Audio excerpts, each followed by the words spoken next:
was the 2026 Hollywood Durban July event, South Africa's biggest horse racing and fashion event. Held annually in Durban, KwaZulu-Natal, it takes place on the first Saturday of July and is regarded as one of Africa's premier fashion and lifestyle spectacles. The event is much more than horse racing. It combines high fashion, horse racing, celebrity culture, music and entertainment, luxury lifestyle, and a lot more. For fashion lovers, Durban July is often described as South Africans answer to the Met Gala, where creativity, craftsmanship, and storytelling through clothing takes center stage. Designers use bold silhouettes, intricate embellishments, dramatic hearts, and culturally inspired pieces to interpret the year's official theme. Now let's get into the designs that were worn to this year's version of this event. First on our list is Lasizwe Dambuza. Lasizwe came in looking like a futuristic rhinestone cowboy who just stepped off a high fashion rodeo runway. The all-white ensemble is built around a heavily embellished long coat, matching trousers, a structured corset with buckle detailing, white cowboy boots, and a fringed cowboy hat dripping in crystals. The layered chain choker extending into the mouthpiece pushes the styling into avant-garde territory. The tailoring is sharp, especially on the coat and trousers, and the monochromatic palette allows the crystal embellishments to shine without looking chaotic. The studio photography is clean and minimal, making the outfit the undisputed focal point. However, this is where the conversation gets interesting. While the cowboy reference is clearly aligned with the Western inspired Durban July theme, the futuristic styling almost overwhelms the Western narrative. The mouth chain feels more editorial than racetrack couture and slightly distracts from the craftsmanship of the garment. Sometimes less drama allows better storytelling. Still, Lasizwe committed fully to the assignment and delivered one of the boldest interpretations. So we're gonna rate him a solid 8 over 10. The second look is by Anele Neithabe Zondo.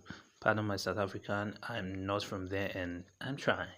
This is cinematic storytelling done right. The chocolate brown leather inspired gown, structured corsetry, oversized statement jewelry, cowboy hat, and flowing platinum hair immediately transport you into an old western film.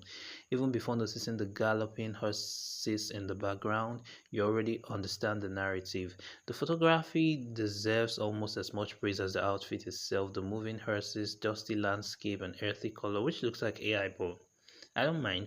Grading elevates the entire presentation from fashion shoot to movie poster. The tailoring is exceptional. The fitted bodice balances beautifully against the flowing skirt, while the metallic buckle reinforces the equestrian aesthetic without becoming costume. If there's one critic, is that the jewelry competes a little too aggressively with the dress. The oversized neck piece slightly overwhelms the neckline.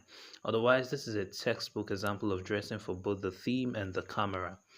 We'll rate this a 9 over 10. Next is this look by Thando Thabethe. Thando went for understated luxury with an oversized black dress, cowboy hat, sunglasses, and knee-high boots. The photography inside the barn with stacked hay bales immediately connects to the Western aesthetic though, which is a smart choice. The problem is that the outfit itself doesn't quite meet the energy of the setting. The dress feels more resort chic than Durban July spectacle. The oversized silhouette lacks architectural drama, and aside from the hat and boots, there aren't enough Western design elements telling a compelling story. The July isn't usually the place where minimalism wins unless every detail is intentional. Here, the styling feels safe. The accessories help carry the look, but they can't completely compensate for the simplicity of the garments. So we just rate this a 6 over 10. Next is Yolanda Vilakazi.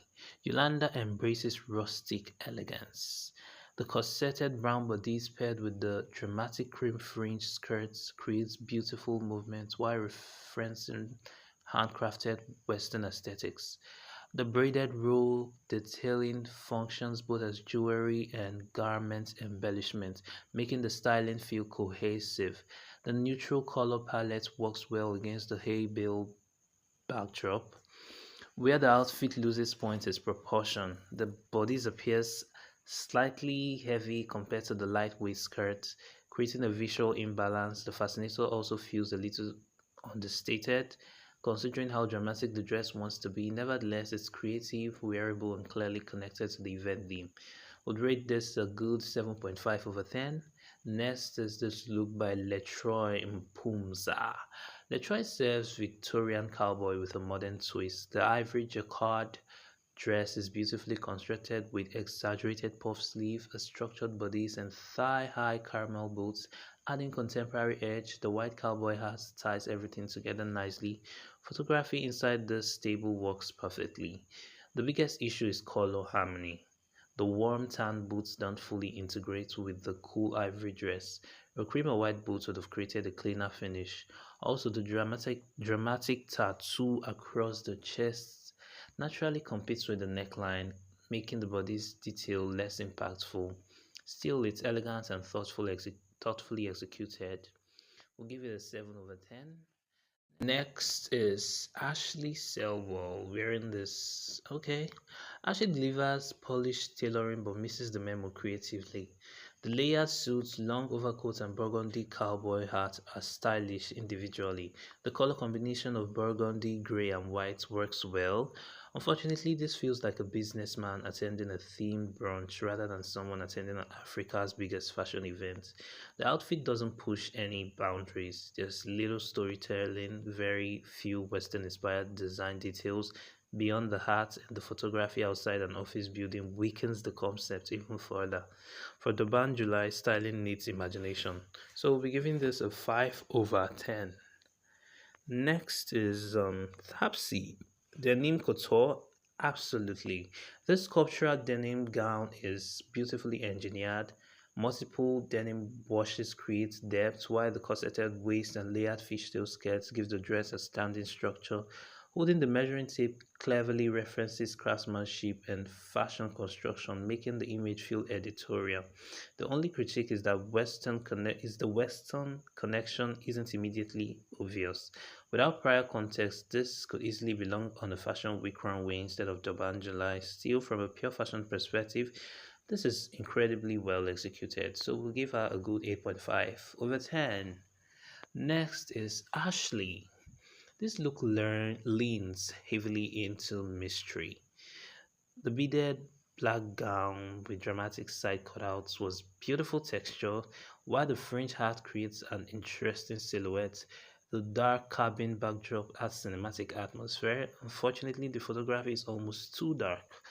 Much of the garment's intricate beadwork disappears into the background. The Western inspiration is also subtle enough that it risks being misunderstood.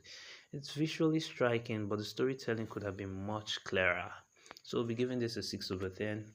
The next is Miss Cosmo. Golden cowgirl energy. The mustard yellow jumpsuit hugs the body beautifully, while the white cowboy hat instantly establishes the Western reference. Riding the horse naturally reinforces the theme, though. The silhouette is flattering, and the subtle embellishments around the neckline adds a bit of interest. However, compared to many Durban July looks, it feels relatively simple. It lacks style, the exaggerated drama, experimental styling, or couture detailing that makes audiences stop scrolling. Beautiful? Maybe. Memorable? Not quite. So we'll be rating this a 6 over 10. Next is Thatohatsi Rafadi. This is one of the most creative interpretations and the looks I've seen so far. The knitted horse sculpture integrated into the dress is brilliant conceptual fashion. Instead of simply wearing Western inspired clothing, Thato literally transforms the horse into the garment itself. The oversized braided yarn creates incredible texture, while the white cowboy hat finishes the concept beautifully. The dramatic black background keeps every ounce of attention on the craftsmanship, which is actually right. The only criticism is that the proportions become slightly bulky around the torso, making the silhouette appear less refined than the concept deserves. A little more contouring around the waist would have elevated the execution even further. Conceptually, though, this is exactly the kind of bold creativity Durban July celebrates. So we'll be rating this a solid 9 out of 10. Next is this look by Shadra Kellets. Shadra Kellets gives us polished elegance with a subtle nod to the Western brief. The look is anchored by a sculptural black satin gown with an exaggerated overskirt, while the bodice introduces a snakeskin inspired print that immediately catches the eye. The oversized asymmetrical fascinator is the star accessory, complemented by crystal earrings, stackled bangles, and minimal makeup that lets the garments do the talking. The photography works well, shooting beside hay bales instantly ties the image to the ranch aesthetic associated with the year's Durban July theme without looking overly staged.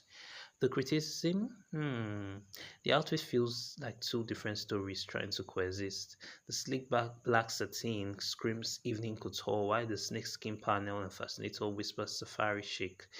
The transition between the printed bodies and solid black skirts, isn't as seamless as it could have been. It also lacks that wow couture moment that separates good look from unforgettable ones.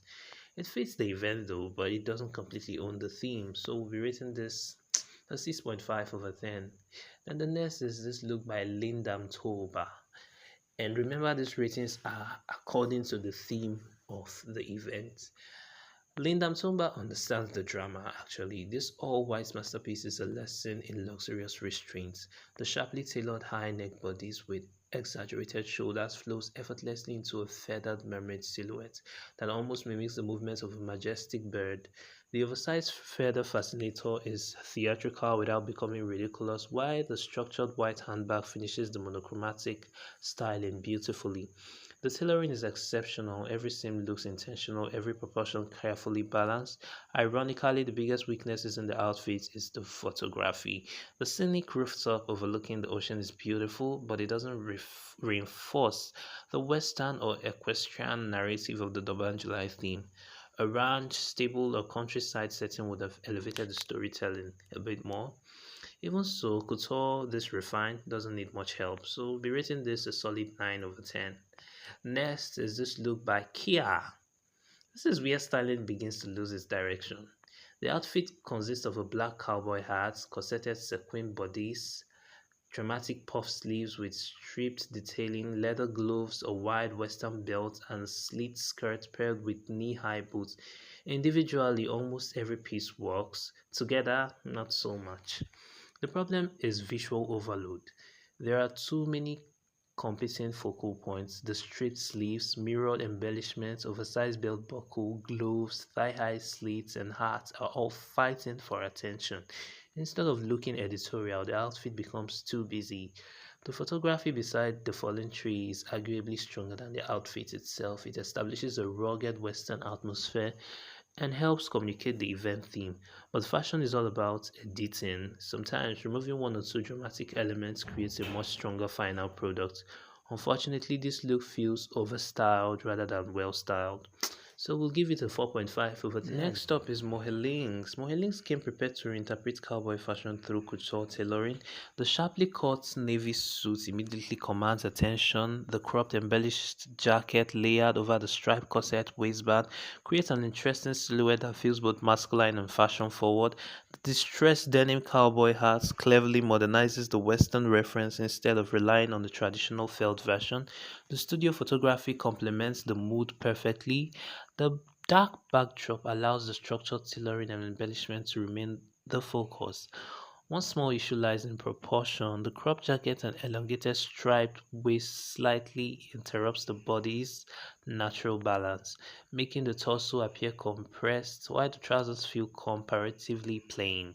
A stronger trouser finish or more dramatic footwear could have complemented the story. Still, this is one of the best menswear interpretation of this theme. So we'll be giving him an 8 over 10. The final look is this look by Kagiso Mogola. Now, this is fashion theater. Kagiso delivers one of the boldest editorial moments of the collection. The oversized sculptural cowboy hat immediately establishes the Western inspiration, while the black embellished coat featuring dramatic pleating, cascading fringe, and metallic detailing feels regal and almost ceremonial. Then comes the gold beaded body chains, transforming the open chest into wearable jewelry. rather than simply exposed skin. The styling balances maximalism surprisingly well. Every accessory feels intentional rather than excessive. The warm, textured studio backdrop also deserves praise. It creates the feeling of an old Western saloon reimagined through high fashion, allowing the black and gold palette to stand out beautifully. The only minor criticism is that the abundance of textures from pleats to fringe, studs, embroidery, and layered chains makes the eye work a little harder than necessary. Simplifying just one of these elements could have made the look even more impactful. Still, this is the fearless fashion, and Durban July rewards exactly this kind of creative risk tasking. So we'll be rating this a 9 over 10. That will be all for today. Tell us your best looks in the comments, and till we see you next time. Bye.